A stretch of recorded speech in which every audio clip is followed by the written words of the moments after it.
نەتاقەفیشەیەکیشمان لە ترامپ وەرگرت. ئەمریکا و ئیسرائیل بەگشتی لە تارانەوە دەستیان پێکردووە، لە شارەکانی ترەوە دەستیان پێکردووە. تا ئێستا پێ ناچێت ئەوەی کە بیانەوێت تایبەتمەندی لە ڕۆژهەڵاتی کوردستانەوە دەست پێ بکەن و بیانەوێت ڕووخانی کۆماری ئیسلامی لە ڕۆژهەڵاتەوە دەست پێ بکەن. ئەوەی کە گرنگە لە ماڵی بنکە و بارەگای ڕێبەری ئێرانەوە دەستی پێکرد. هەتا ئێستاش لەوێ هەر بەشڕێ بۆمباران و بۆمبارانی ناوەندە عسکەری و ئەمنیەکان لە تاران و لە شارە گەورەکانی وەکو ئەسفەهانوانە هەر درێژەی هەیە. بۆچوونێک هەیە کە گوایە ترامپ و ئیسرائیل لە استراتیژی خۆیانە دایان ناوەکە ڕۆژهەڵات لە سەرەتاوە ناوەندەکانی عسکەری و ئەمنی تێکشکێنێ بۆی کە مەجالێک دروست کات بۆ چونە ناوی هێزی پێشمەرگە کە تا ئێستا ئێمە بەشێک نین لەو استراتیژیە بڕاست. ئێمە 47 ساڵە دوای هاتنەسەکاری کۆماری ئیسلامی بەردەوام ئامادە بووین کە بڕینەوە ناو ڕۆژهەڵاتی کوردستان تایبەت بەم دۆخەنیە. هەر کات لە هەر شوێنێک کۆماری ئیسلامی زەعیف ببێت، شارێک لە کوردستان بەجێ بێڵێت بە هەر هۆکارێک، بە هۆکاری خەباتی جەماوەری لە ناوخۆ یا بە هۆکاری شەڕ، بە هەر هۆکارێک ئێمە تەمان ئامادەین بڕۆینەوە ناوخۆ.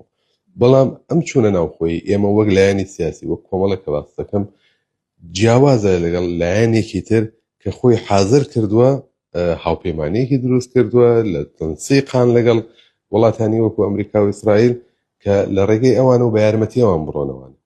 طبعا ئێمە هیچ سیقەیەکمان بە سیاسەتەکانی وڵاتانی ئەمریکا و ئیسرائیل لە پێناو ئەوەی کە بێتە پشتیوانی دۆزی کورد بە تەجروبە لەگەڵ پارچەکانی ترەوەی کە خۆشتان باستان کرد لە ڕۆژهەڵاتی لە ڕۆژاوای کوردستان تەنانەت لە باشووریش هەر بەو تەجاربەی کە هەمانە پێشتر ئێمە هیچ حسابێکمان لەسەر پشتیوانی تاس ئاخری ترامپ و ئیسرائیل لە قضیە ڕۆژهەڵات و لایەنە سیاسیەکانی نەکردووە. سیقەشمان پێ نییە بۆ یەکیشە ئێمە وتم بەشێک نین لەو پلانە. من یەکێک لە ئەندامانی سەرکردایەتی کۆمەڵم بە دڵنیایی و بەڕاشکاوە ناڵم هەتا ئێستا نە پەیوەندی بە ئێمەوە گیراوە، نە ئێمە هەوڵمان داوە پەیوەندی بەوانەوە بگرین و نە تاقەفیشەیەکیشمان لە ترامپ وەرگرت، نە لە ترامپ نە لە هیچ هێزێکی تریش، تەنانەت لە هێزە دۆستەکانیشمان لە کوردستانی باشوور دۆستین هاوڕێین خەباتی هاوبەشمان بۆ لە مێژووە.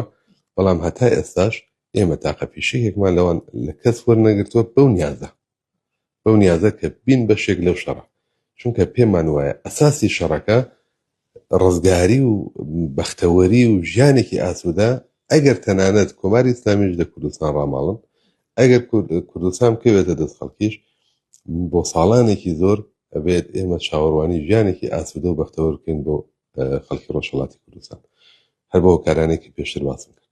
بۆیە لە هەموو بوارێکەوە هەم بواری ئینسانی، هەم لێکدانەوەی سیاسی، هەم بە لێکدانەوەی مێژووی دەخەڵەتکردنی وڵاتانی دڵهێزی وەکو ئەمریکا و ئیسرائیل لە ناوچەکە لە وڵاتانی جۆراوجۆر ئەوەمان پێڵێت کە لە هەر شوێنێک دەستێوەردانیان کردبێت، لە هەر شوێنێک کاری هاوشێوەیان کردبێت ژیانێکی باش، دیموکراسی و ژیانێکی ئاسوودە نەبردووە بۆ کۆمەڵانی خەڵک لەو بەش.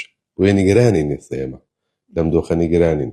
لەوانەیە بەعەکسەوە زۆر لایەنی سیاسی دڵی خۆش کردبێت بەوە هاوپەیمانی دروست کات، چەک و چۆڵێک دروست کات، بەڵام ئێمە بەشێک نین لەوە.